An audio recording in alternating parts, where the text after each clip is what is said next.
Hi, everybody. Welcome to John's Briefs here at the conference room at C2 Tactical in the 338 Club with attorney extraordinaire Tim Forshee. And, I just want you guys to know what we normally do these is I send him like a bunch in advance and we kind of can prepare for those. But I always leave a couple of wild cards. And in the Ask Unlimited app, we had a couple of good questions. And so I figured we would talk about them. The first of those was, of course, that you should shut up and talk to your attorney if you're in a defensive encounter. But we had somebody on the Ask Unlimited app in the comments section ask, what about your friends and family that are along with you? Let's ask. Firearms Legal Protection is who I trust to help me after a use of force incident.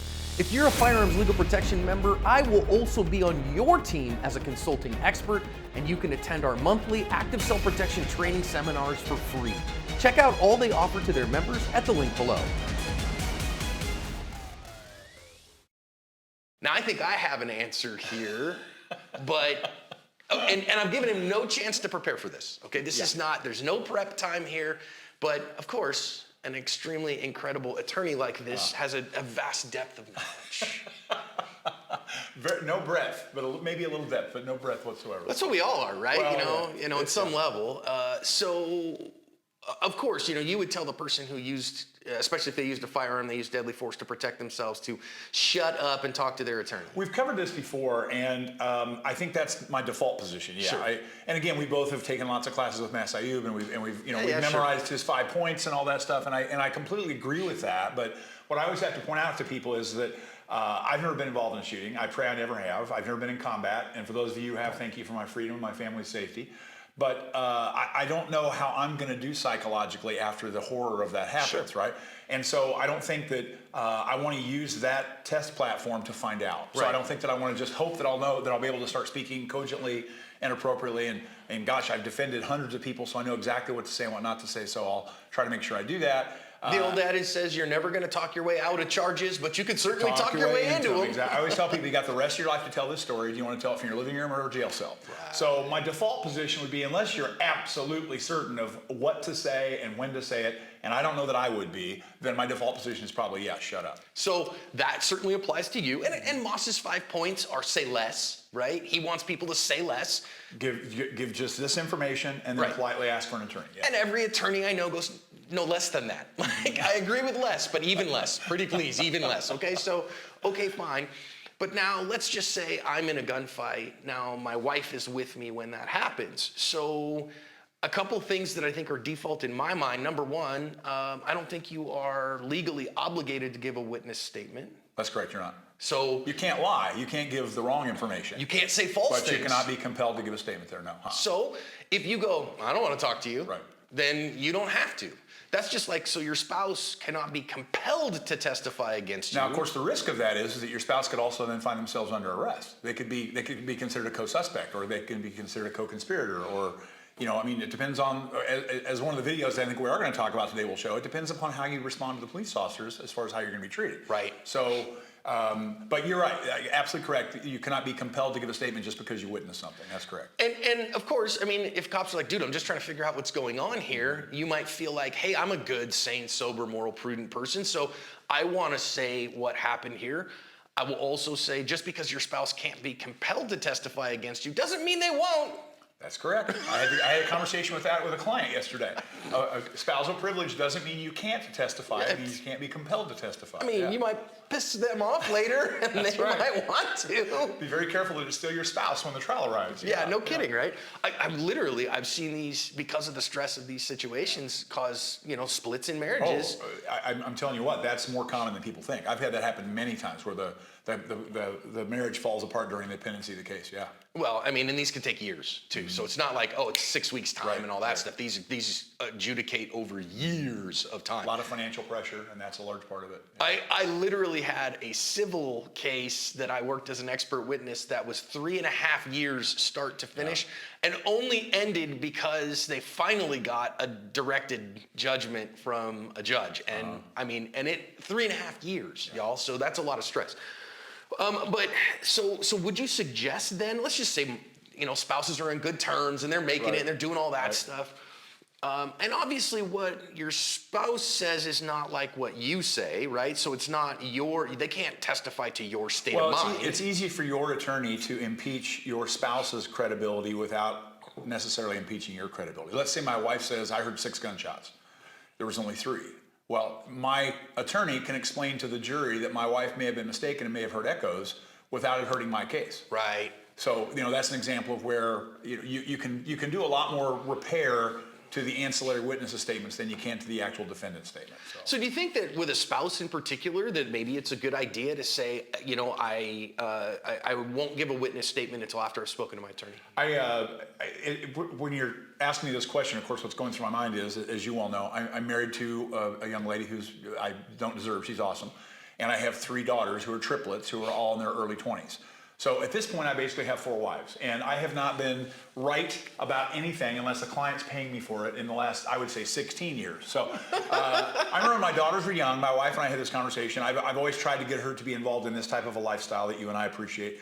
Take my class, maybe let me have somebody teach you how to shoot. I'm smart enough not to think I'm going to teach my own spouse to shoot, but I had a great, and absolutely not, she refuses to even partake in any concept of that. So I said, okay, that's never going to happen. So let's have this conversation. If we're ever at the mall, and because I'm in condition yellow, I see something that's starting to go down, that's starting to get me a little bit concerned. I see it, as you and I would call condition orange. Something's going from yellow to orange. I know I can't get my wife to be a co-combatant with me, but at least I can maybe make sure that my wife can act as the she-wolf and get the kids out of harm's way while I deal with this. So I said, let's have a code word. Let's say, if we're out in public and I suddenly just say the word orange and I point a direction, I want you to take girls and go that direction, and I'll catch up with you. Just trust me if something's happening and I want to protect you. It's not a safe word, it's an unsafe word. There you go, it's an unsafe word. And I thought my wife was gonna get a hernia. She laughed so hard, she practically fell on the floor. She's like, oh my God, she's slapping her thigh, condition orange. You just are insane, I cannot believe you. And that's about as far as that conversation ever went. So me coaching my family members on how to speak to the police officers if there's ever a fatal shooting is something I can't really, in my particular little sphere of life, I can't really fathom. They just won't do that. But for those of you that have a spouse who doesn't make fun of you quite as much as mine does, I think this is something that you should discuss in advance. I always tell people, excuse me, John. I always tell people you want to have a plan for something that may never happen, because when it happens, you won't have time to make a plan. So talk about these things now, right? What would you say? What would you not say? Where are you going to be? Are you going to separate the other children out? Is there somebody who can come pick the children up and get them out of the house? There's a corpse laying on the floor, blah, blah, blah. Figure this stuff out now, because you will not have time to figure it out then. Well, and I certainly think if you have young children, if you have under 18-year-old, you have minor children, I think your spouse is 100% cool to say, I have my children to deal with right now. I'm unwilling to give a statement. I'm dealing with my children. And I think just about any police officer that I've ever dealt with will be perfectly understanding of that. And they'll get your contact information. Frankly, they want you to deal with those children because they don't want to. So, yeah. And of course, it's going to be a hugely stressful event for them too. Unbelievable. And so, hey, I've got to deal with that. I'm not willing to make a statement today. Contact me at a later time. Right. And then I would absolutely, of course, your spouse is going to be talking to an attorney based on their defensive encounter. You should be in that discussion as well. And then, wait a minute, how about me? What do I say and how do I say it? Now, and of course, I love what Tim said. Don't mishear this. You can't say false things. Right. This is not, well, what do I, as a witness, what should my story be? You better never have that conversation. No. Better never even have that conversation. Right. You're not talking about what do we lie about, because guess what? If you murdered somebody or you did wrong, well, you're going to eat that. And guess what? Your spouse could be the witness that proves that. So be aware of that. I mean, if you did do something wrong, if you were too aggressive, if you weren't appropriate, and your spouse saw the whole thing, now are you going to have your spouse, invoke the privilege, which of course is a red flag to everybody that knows how this really works. Sure. The jury won't be aware of it, but everybody else will. The prosecutor will. So there's a whole bunch of tumbling waterfall effect stuff here that has to be discussed. So yeah.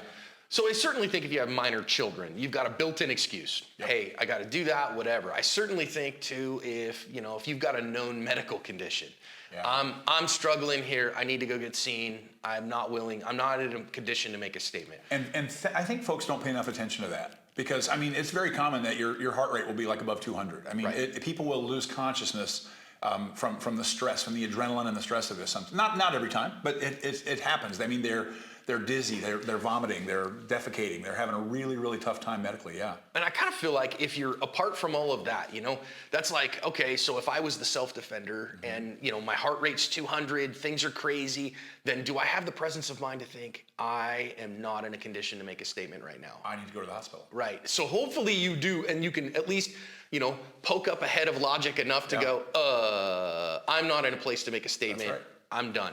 But now I've also, I've been through a near car wreck. I almost got hit on a motorcycle, and I realized after I got through this intersection, I want to tell the whole story, that by the time that any of my adrenal system could have responded, it was over. Yeah. And so I got done, and I was like, I better pull over for the adrenal dump. But it's that 20 seconds later, right? But then I was like, actually, I didn't even have it. Not a big deal, yeah. Okay, I did what I needed to do. I'm okay. Now, is that what's going to happen if, God forbid, I'm ever in a gunfight? I'm not saying it is. But if you are in a cool, level-headed place, I still, as the defender, would not recommend that you make a statement in that moment, because a few sleeps to think about things and talk about it with your attorney and all that stuff. Tim will tell you, don't even talk to your clergy member. I will tell you that you should talk to your clergy about things and invoke that clergy privilege as well. I wouldn't say that, actually. If that's an important facet of their life, I always tell people, if you have a minister or an imam or a priest or somebody that is a confidant that you're comfortable with, and I definitely am fine with that. And clergy privilege is a real thing. Absolutely, that's a real privilege. It's a real privilege. I mean, when I was, I'm still, my ordination is good, so I'm still clergy, and I tell folks all the time, I go, hey, listen, the only stuff that I can't keep inside is if you're going to tell me you're going to go murder somebody. Correct. Okay, Just like that's the same as attorney-client privilege. A mandated reporter, right? But other than that, we can talk about stuff and it stays between us. So it has to, or I go to jail. But anyhow, I think the same thing. I mean, if you have minor children are not going to be interviewed. Their stuff is not really valuable in court. I've never had that happen. Yeah. No. So I mean, again, depending on if minor is 17 and a half. That person can be a witness. If we're talking about a 9-year-old child, that child's never going to be heard in court now. And of course, as the parent of a minor child, you can say, I don't authorize you talking to my child, and then that's controlling. If they're adult children, I mean, again, teach your adult children, hey, guys, you don't have to say anything. And even if that's beforehand, listen, if God forbid we're ever out, something happens, I'm going to remind you to shut up and just not say anything. And so it's okay to tell the very nice police officer, I'm not going to give a statement. I think a good analogy would be is if you have children in your home and you have guns in your life, and maybe because your children decide they don't like guns, or perhaps your spouse doesn't like guns, but everybody acknowledges there's going to be guns in the house. This would be the situation with my wife. My wife's an intelligent person. She said, even though I don't like this, I know that our daughters are going to be raised in a household around guns, so I want them to learn gun safety. So from a very early age, from about age 4, we started teaching gun safety in my house, and everybody learned how to shoot, how to clear weapons, and how to identify weapons and stuff. And sure. So even if they're not into it, they're at least safe around them. And the same thing would be, I think the analogy here would be, even if you're not going to be involved in the shooting, you need to understand what's going to surround that if it ever happens and how to deal with it. And this is the same logic that I say, okay, so my wife and I had a big discussion about this. Again, my wife is the most incredible woman I've ever met. She's the greatest human I know. If you haven't met her, folks, it's true. She's literally the greatest human I know. We at first had some discussions about this because, she said, well, wait a minute, if the police were to ever show up at the house and want, hey, they're masters of this, do you mind if I come in and take a look around? That's a request, that's not a demand. And I'm like, if they do not have a warrant, the answer is no. And very politely and respectfully. I do not waive any of my rights. I do not consent to any searches. And Laura's like, well, but why? Why would we do that? And I'm like, because if there's something that they need to know, they will be able to get a warrant for that. Yeah, if they have a right to be in your house, then they're not going to have to ask to be in your house. They won't ask. And then people say, well, what do I tell them? Candidly, it's probably not that important, but you can always just fall back on this. You know what? I'm a real patriot, and I believe in the sanctity of the Bill of Rights, and I'm not going to give those rights up. So. Yeah, well, why not? Because I don't want you to. That's that simple. End of discussion. I don't want you to. I don't want my house searched, full stop. And in that same vein, I'm sorry, I don't have that. So, I mean, in some sense, of course, your spouse might have logorrhea as well. And I'm saying spouse because I want to be gender neutral here, sure, right? Because I know plenty of women who are self-defenders. It's 2023, and you might be a man who's a self-defender with a husband, too. I don't, right. Again, it's 2023, right? But all that aside, just I would really encourage you, talk to your spouse. Certainly talk to your adult children. I think having a plan for your minor children. When my kids were little, our grand plan was, if God forbid you ever see dad's gun come out, I want you to get down and get away from me. That's all I want you to do, is just get down and get away from me, because it's about to get loud and weird for a minute, and dad will take care of it, and when dad is done taking care of it, he will come find you, okay? Perfect. And that's it. So just get down and get away from me, full stop. And then as they got a little older, then it's like, well, hey, Papa, what should we like muster back up at the car, or where should we go? And I'm like, just get down and get away from me. Now, at some point later, we'd do that at, Black Friday, you go to the mall or whatever. If anybody gets lost, meet right back here at the car. We used to play the what if game. Yeah, what if game, yeah. What if daddy has a heart attack right now? Yeah. We grab the wheel, grab the brake, et cetera, just, and the girls actually got to the point where they thought that was kind of fun. I think they were hoping I'd have a heart attack, but that's another conversation for another day. So big points away from this one. Number one, remind your spouse they are not required to give a witness statement. Okay, so that's a thing to remember, right? I am pro-police. I'm also very pro-rights. Right. I'm pro-citizens, right? And so that's a big one. Number two, I think it's going to be a crazy time, and I would recommend that your spouse not give a statement immediately either. Your children who are adults, certainly your minor children, absolutely not, but your adult children, I would just say, hey, even if you have to remind them as everything goes down, it's going to take cops a couple minutes to show up. Say, hey, don't make any statements right now. We'll talk about it, and I don't want to say anything we get locked into right now that's wrong. And prepare them for what they're going to witness, because there's a very strong chance that you're going to be treated rudely, you're going to be handcuffed, you're going to be taken into custody, and that can be really traumatic for kids to see a parent dragged away in handcuffs. I've been there when it happens, and it can freak people out. So let them know it's all going to be okay. They're going to be mean to daddy. They might even be mean to mommy, but everything's going to be just fine. You just got to be patient and trustful. That's something that, because a lot of kids are really traumatized by that. Yeah. So yeah. So finally here, again, if you're watching this on YouTube, we try on Active Self-Protection Extra YouTube channel to get to every comment and talk about it. We can't always do every of that. It's, 275,000 or 237,000 people there. In the app, I answer every single comment and talk with folks there much more regularly. It's not yet 237,000 people, though if you want it all, go over there and subscribe. I would be super delightful. He'll find time. We would do content from my airplane. We would absolutely do that. But if especially you watching in the app, if you have questions like this, put them in the comments for sure, and we will get them answered. Tim, thanks so much for the time. You got it, absolutely. Thanks for the catch me off guard. I like that, actually, so it's fun.